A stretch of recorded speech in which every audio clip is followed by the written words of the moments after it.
I would say that song was the key to the whole thing because it's about the low cost of love, right? It's not really about feeding the birds at all. It's about, it just costs you tuppence. And that's what Mary Poppins has to show care. And he taught that lesson to Mr. Banks because Mr. Banks was so busy at the bank. That's what made this little story up. The father was so busy doing his work, he didn't have time for his children. And the mother was paying very little attention, and she was busy with something else. So Mary Poppins taught them the reason why she came was to give them a little life lesson. And the most important thing in your life is your kids and how to give love. It doesn't cost a nickel to give love. It doesn't toughness. It's the same thing. It's just smiling at somebody, being kind to somebody, being charitable, but to your kids, giving love, taking them out, fly a kite with them. That's what we did with our story. We had the father mend the kite, take them out, and fly the kite, and Mary Poppins was through with her job. Speaking of flying a kite, there you have a song, right? Right. You can actually, within the music, you can actually see the act of flying the kite in your mind's eye. How do you do that? How do you match the...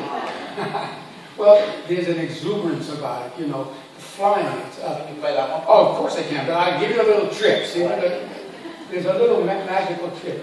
The scale has 8 notes in it, and there are chords built on each one of these notes. And if you start halfway up the scale, you're already in the air. In other words, if you're here, but then you start the song over here, you're far away above. So we'd start with, let's go fly a kite. The opening of the song is on the 4 chord. See, that's a little trick.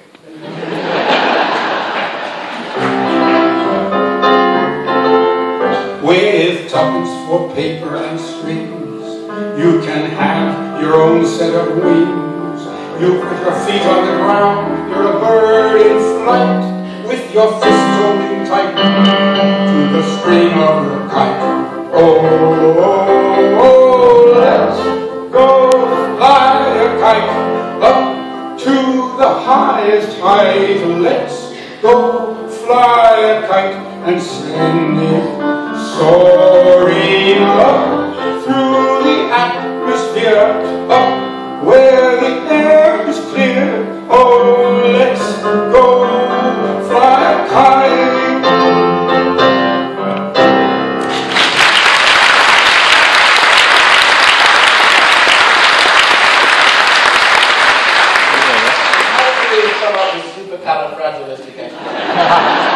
Slowly. Actually, we wanted to give the children, the Banks children, a souvenir to take out of a make-believe place. Because they jumped into you remember the story? They jumped into a picture that Bert drew on the sidewalk. Yes. And as they jump in, or in the play, when we have it, they walk into a wonderland and it becomes, the drab part becomes this wonderful, colorful place.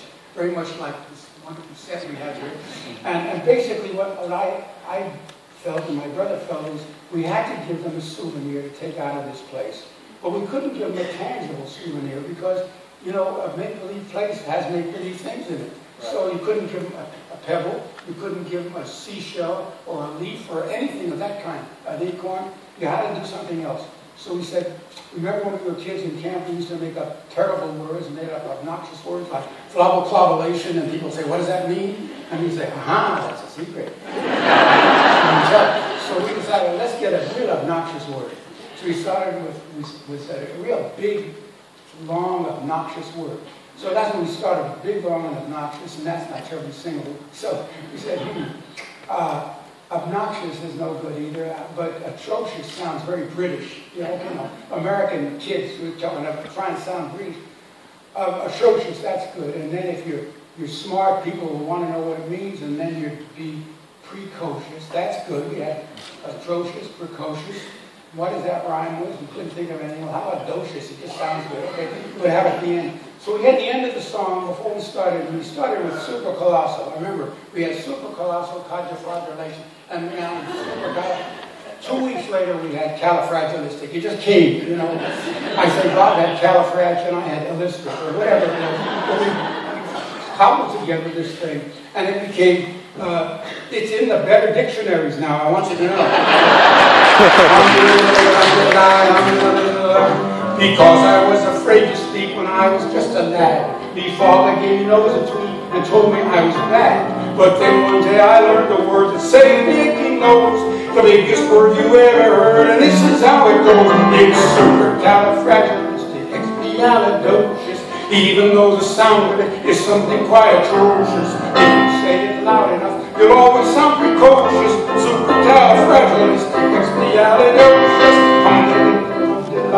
Pay no attention, natives. That's your little coward. So when the cat has got your tongue, there's no need for dismay. Just summon up this word, and then you've got a lot to say. But better use it carefully, or it can change your life. One night I said it to the girl, and now me calls me wife. She's supercalifragilisticexpialidocious. Can anybody say it backwards? I can. Docious-expialidocious. Don't try it, you might like it. So just summon up this word, and then you've got a lot to say. But better use it carefully, or it could change your life. One night I said it to the girl, and now me girl's me wife. She's supercalifragilisticexpialidocious. Supercalifragilisticexpialidocious. Docious-expialidocious. Supercalifragilisticexpialidocious.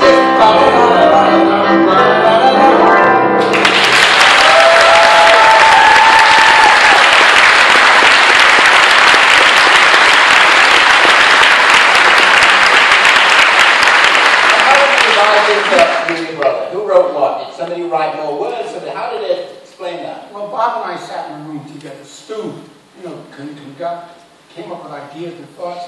The first thing we'd always talk about is, why write this song? Why should we do it? What's the reason for it? What are we going to say? How can we make it different?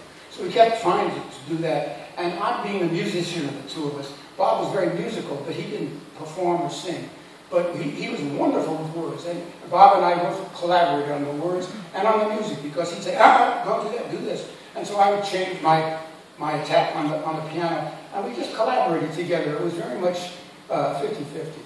And because of this sort of house composer thing, so you were working on more than one, so you would do half of Supercal and then move on to a different one? Almost absolutely. In fact, in what we'll get to, Jungle Book, we were working on 5 different things at the time. I remember once we said we were given a 5th job to do on another Western picture or something, and we were right in the middle of writing a German song or something, and we said, my God, how are we going to do it? We'll do it, just shut one out and start the other one.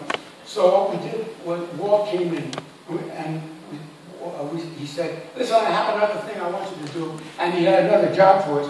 And Bob said, we're doing 5 things right now, Walt. He says, I'm doing 20, you can do 5. You just put the bar up there, and you just jumped over it. And everybody that worked for Walt felt so now, at this point in his career, when you knew him, he was getting interested in theme parks. Oh, definitely. Disneyland. So he came up with the idea of you writing, so you're one of the few composers who wrote for rides. Oh, yes. So did you go like, oh, I'm too busy with these shows, I don't want to write for some first we never say that. We never say I'm too busy. Actually, it all came about in a very interesting way. Walt had a thing in the studio, in a corner of one of the sound stages, and nobody knew what it was, but occasionally VIPs would come and he'd show them this thing, and they'd all come away saying, it's great, Walt, but what the heck is it? And they'd scratch their head. And what it was an experiment with audio and electronics. That's automatic, making inanimate objects look live, look real. And that was the early audio and electronics. His first experiment was in a little room, which was going to be called the Enchanted Tiki Room. And if you've been to Disneyland or Disney World, you've seen the Enchanted Tiki Room, and it's quite an experience. With the birds singing and the flowers singing, and everything is an amazing place, but it's all done audio and electronically. And people would not know what it was. They couldn't figure it out. So one day, Bob and I got a call. We were the troubleshooters at the studio as well.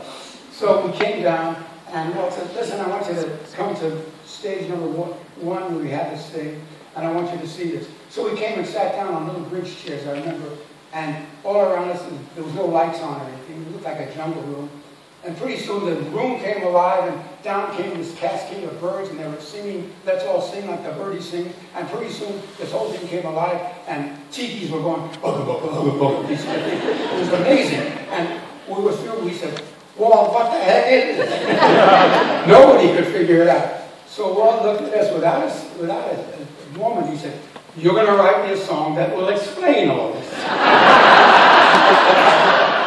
And he said, oh, sure, right, explain, right. Well, what's it called? He said, it's called the Enchanted Tiki Room. Well, actually, that was the trick. Tiki is a wonderful word. You're a songwriter, it has a great sound to it. And right away I'm saying, tiki, tiki, tiki. Oh, that's a great sound. Yeah, tiki, tiki. And it's a tropical room, so maybe you want a tropical rhythm. So right, we're sitting there, coming up with, well, we want maybe a calypso. We do a calypso kind of a rhythm, and it'll be called the tiki, tiki, tiki room. Is that okay, Walt? We don't want to say enchanted. We write two on the nose. Tiki, tiki, tiki room. He says, when am I going to have the song? So I said, we have to figure out who's going to sing the song. We can't have the orchestra singing it or a tiki torch singing it. So I remember Bob said, how about a parrot? You know, everybody believes a parrot. You don't have any parrots here. So Walt didn't waste a minute. He said, we'll have 4 parrots. We'll have a Dutch parrot, we'll have a Spanish parrot. So we're going to have also, nobody misses what they're saying. And you're going to write the song, we need it yesterday. I said, oh yes, right now. So we wrote a little calypso song. It's been playing now for over, how many? Over 50 years.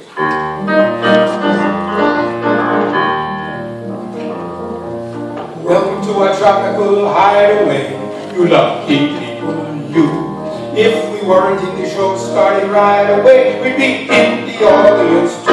Go together, in the tiki, tiki, tiki, tiki, tiki room. In the tiki, tiki, tiki, tiki, tiki room. All the birds sing words and the flowers caress. In the tiki, tiki, tiki, tiki, tiki room. And with about 5 more words.